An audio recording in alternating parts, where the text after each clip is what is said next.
Hi guys, and welcome back to my channel. Today's video I'm going to be sharing with you what you can bring from Nigeria to Australia. If you're coming to Australia, either student visa, skilled immigration pathway, or whichever visa you're coming from, this video is going to give you a guideline on how you can pack for your trip to Australia. So stick with me and let's go ahead with the video. So the first thing you need to pack with you coming to Australia is your documents. You need all the documents you use in getting the visa you're coming with, and you also need your personal documents like your passport, your birth certificate, your driver's license. Use your Nigerian driver's license to drive 3 months before you can convert Nigerian driver's license to Australian license. If you're married, you also need your newspaper review, you need your marriage certificate. You have kids as well, you need your children immunization card, the yellow fever vaccine, and every other document that you used in applying for your visa. You need to make a copy of all these documents that I have mentioned and put all of them in your carry-on luggage, so when you get to Australia it will be easier for you to get it out if the immigration asks for any of them. And you should also scan all original documents into a secure place like your flash drive or your Google Drive, just to be on a safe place for any time you want to use them. Next one I'm going to talk about is clothing and footwears. So if you're coming to Australia, I would say you should bring in some of your clothes, but not too many. You can come in with your casual wears, the quality ones, and you also need some formal wears. Get like 2 to 3 formal wears for your job interviews when you arrive. And you also need jumpers, which is called cardigan in Nigeria, and winter jackets. Depending on when you're coming to Australia, our winter starts from June to September. You will need a winter jacket if you're coming within that time. So our native wears, you really don't need to bring all your Nigerian native wears to Australia because you won't be needing them. You can stay 1 year without wearing them. Even if you join any of the Nigerian communities in the state where you are, they don't wear native wears all the time except on special occasions. So even going to church here, you really don't need to wear native all the time to church because you'll see other people wearing jeans, skirts, gown and the likes here. Pick few native wears, but don't fill up your boxes with Nigerian native wears. You can pick 1 or 2 of your favorite traditional wear to come with you, just to keep the culture going, but don't fill up a box. Rather, I would say if you're so keen with bringing in native wears, you know those tops you can pair with a jean trousers and a skirt and still look smart on, you can bring those because yeah, you can wear them to work on Fridays or to occasion, still look good on it, but don't bring a box of your laces and Georgies here in Australia because just fill up the boxes with unnecessary things that you would not need. For your shoes, you need like 1 to 2 running shoes, which we call trainers back home. You have good ones, you just come with it. You don't need to start buying running shoes. You can come to Australia and buy those because you can see them cheap and they have good brands here like Adidas, Balance, Nike, and the like. So you can also bring in 2 to 3 formal wears depending on where you're going to work just to start up. Then when you settle in, there are good shops where you can shop for your formal wears. You can bring in your sandals, you can bring in your bathroom slippers, which we call tongs here in Australia. We also have it here and it's very cheap. So you can bring in 1 or 2 pairs of that. You really don't need to fill up your boxes with thongs and sandals because we have good quality sandals here, except the ones you have back home are expensive. You can bring them along with you. The next thing you're going to bring with you is the accessories. You can bring in your gold, you can bring in your Nigerian traditional beads, but don't come with a whole lot of them because you won't have anywhere to wear it to.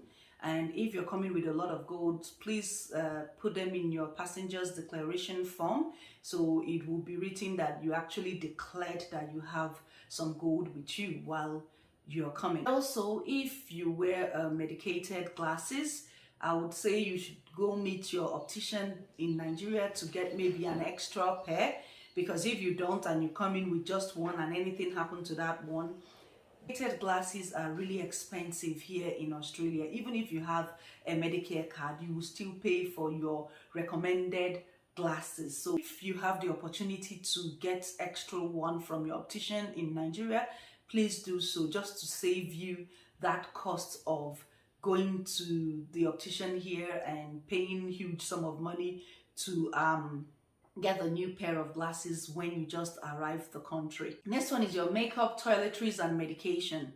For us ladies coming from Africa, not just Nigeria, I would tell you to bring your powders with you, like your make powders, your loose powders, your color, because it's really hard to see shades here. We have MAC, Maybelline, Revlon here, but getting a color shade is kind of hard. I know how many times I tried different foundations. I found the one that suits my complexion. So please try and get extra of your foundation, your powders. Eyeshadows, you really don't need to get eyeshadows, lip liners and all that. You can get them from these shops that I mentioned. And we also have Priceline here where they sell cosmetics. You can go in there and get all those, and they are not that expensive. But hey, your powders, you need to come with your powders because you would need them. For the toiletries, just get a small quantity of your toiletries. We have all the toiletries you would need here, from deodorant to shampoos and risers. But if you're into our organic cream, you know what I mean by our organic cream, please come in with a lot of it. Also, if you're into lightening cream, I would tell you to buy a lot of your cream and soap as well if you're into this category, because it would be hard for you to see them here in Australia. And if you want to make another, you would pay ×3 of what you bought those products. You wouldn't want to do that. So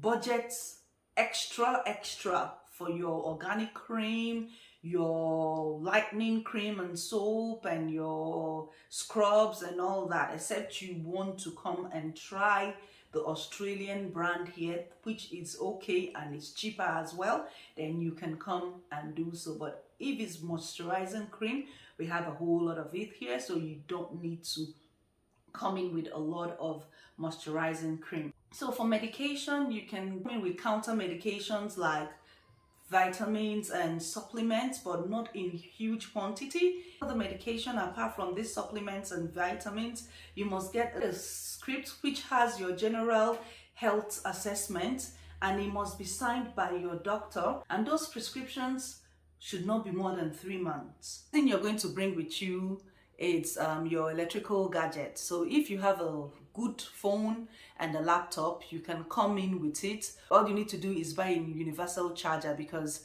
Australian socket is different from Nigerian socket. You know that small generator we call I pass my neighbor back home? You know the mount? That's the kind of mount Australian sockets have here at home. So you getting a universal charger coming in would help you. Maybe you're in a hotel or your Airbnb or anywhere and you want to quickly charge your laptop or phone, you'll have something to do that. Without that, and your phone goes down, you cannot charge. It's not the same sockets like back home. I would also say if you're planning to buy a new phone or a new laptop, it's better you buy it from here. I've said number one reason why it should be wise for you to do that here in Australia, because of the socket, the mount will be different. Second thing why you should wait when you get to Australia to maybe change your laptop, if the one you have at home is not that good, or your phone is, you can get cheap sales here as well. A lot of sales here which you would get cheaper phone deals or laptop deals, and you would also have a local warranty in case if anything happened along the line and your phone or laptop is still covered, you can take it back to the seller and you will get a new one. So yeah, if you're planning to upgrade your phone or laptop, you can wait till you get to Australia to do so. Next one is money. You would need a lot of money while coming to Australia, because you need to settle in, you need to pay for some things. So yeah, you need lots and lots of money with you. However, you can come in with up to 10,000 Australian dollars. If you come in with more than that, you have to declare it, and it has to also go through some process. Why would you be coming with more than 10,000 Australian dollars when there are a lot of banks you can bring your money, and when you arrive here, all you need to do is do your verification and your money is there for you. If you don't know the bank to choose from, or you don't know how to go about it, I made a video about 8 things you need to do when you arrive in Australia. I'm going to be putting the video up there for you to check it out. You would see where I've mentioned Foremost Common Bank in Australia and how you can register for those banks from Nigeria. Even if you're coming with any money, you need to declare them in your passenger's declaration form. The final one I'm going to talk about, which everyone is eager to hear, is food. So you'll be wondering, what kind of food can I bring with me to Australia? Before I go into that, I would also want to say, please declare all food items you're coming with in your passenger's declaration form. It's a legal document that you need to fill, and any false declaration would lead to either penalty or jail. You really don't want to know what would happen to you when you give a false declaration. So if you're not sure about which food or not to bring, I'm going to leave a link of what food to bring to Australia in my description box. And it's also good to declare all food. They rather see it and say, oh no, you're not supposed to bring in this one, and take it out from you, than you not filling the form or saying no to it. It's part of the things you're not supposed to come in to Australia with. So yeah, please declare all food just to be on the safe side. All our local food you can actually come in with, like egusi, ogbono, crayfish, Cameroon pepper, dry pepper, all the peppers in this world. As long as they are dried and blended, you are good to go. You can come in with all our vegetables, from efo to green to ugu, scent leaf, bitter leaf. As long as they are all dried as well, you are good to go. You can come in with your ori, you can come in with your iru, you can come in with your dawa dawa, you can come in with your ukbei and your ogiri. As long as they are all labeled dried, you are also good to go. When you're packing your foodstuff, please put them on a plain Ziploc bag. Write their botanical names, their English name, and their local name. You'll be wondering, how am I going to get the botanical name of all these food items? You can just use your Google. Just type in botanical name for ugu and it will bring it out. Once you're done, you can do the English name and you also see that. So it is good to make it clear in each of your Ziploc bag the name of what you're bringing. So whenever the immigration person sees it, they already seen the English name, they've already seen the botanical name, and they have also seen the local name. You can come in with your abacha, you can come in with your gari, your amala, your semo, poundo, you can come in with that. However, you cannot come in with oil, whether frozen or not. You cannot come in with oil. You can come in with your dry fish, stock fish, banla fish, any kind of fish. As long as there is no ants on it, it is good to go. And you can also put them in your Ziploc bag and well sealed, label them properly, and you are safe. You can come in with your rub, you can come in with your boniki, shea butter. It is also good to go.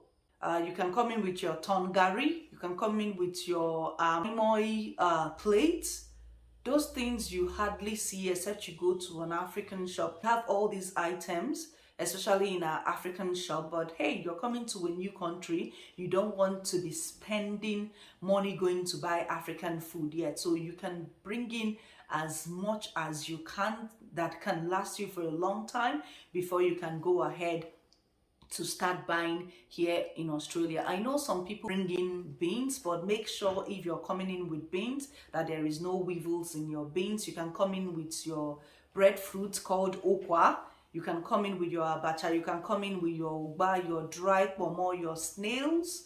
You can come in with fungal creams, but please don't come in with a lot, because if you're coming with more than one or two, you need a doctor's prescription for that. Anything you buy in your commercial branded way, it's better you leave it like that. You can come in with your condiments like your uziza seed, your oda seed. As long as they are blended, it is good to go. I hope this video would guide you on what to pack while you move to Australia, and I hope you also enjoy this video. If you do, please give it a thumbs up, and I will see you in my next video. Bye.